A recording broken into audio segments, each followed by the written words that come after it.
आणि आता राजकीय वर्तुळातून अत्यंत महत्त्वाची बातमी समोर येते। भाजपाकडनं महाराष्ट्रामध्ये मिशन लोटस राबवलं जाणार असल्याची चर्चा आहे। भाजपा महाविकास आघाडीला धक्का देण्याच्या तयारीत आहे अशी माहिती सूत्रांकडून मिळालेली आहे। विधानसभेत दारुण पराभवानंतर मवियाचे काही खासदार भाजपाच्या संपर्कात असल्याची माहिती मिळते।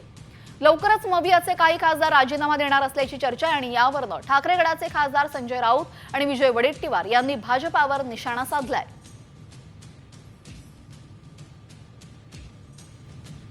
महाराष्ट्रामध्ये सध्या महायुतीला अनुकूल वातावरण आहे। मवियाला धक्का देत काही खासदारांना भाजपाकडे ओढण्याची तयारी आता सुरू झालेली आहे। मविया खासदारांना भाजपामध्ये घेत पुन्हा निवडणुकीला उतरवणार असल्याची माहिती। खासदारांना विजयी करत लोकसभेतील ताकद वाढवण्याचा प्रयत्न।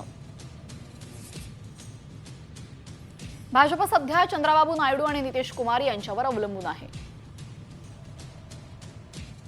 भाजपा खासदारांची संख्या वाढल्यास मित्रपक्षांवर अवलंबून राहावं लागणार नाही। तर भाजपाचं ऑपरेशन लोटस नक्की का या संदर्भातला आपण तपशील पाहिला। दरम्यान भाजपा आता लोकसभेमध्ये स्वतःची ताकद वाढवू पाहत आहे आणि त्याचमुळे मवियाला धक्का देण्याच्या तयारीत असल्याची माहिती आहे।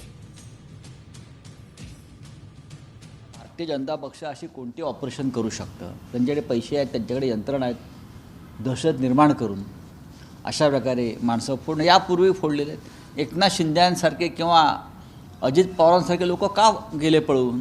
भीतीपोटीच गेले ना। ते का ऑपरेशन लोटस होतो का? छे छे छे, ते ऑपरेशन डर होतं।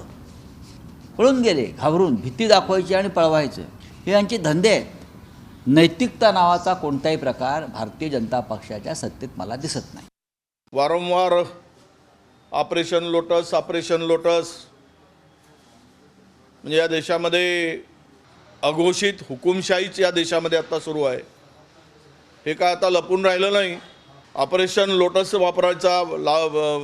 करायचा हा जर काही भाजपा प्रयत्न करत असेल पैशाच्या भरोशावर, सत्तेच्या भरोशावर, तर या देशातील जनता योग्य वेळी योग्य बंदोबस्त करेल असा आम्हाला विश्वास आहे।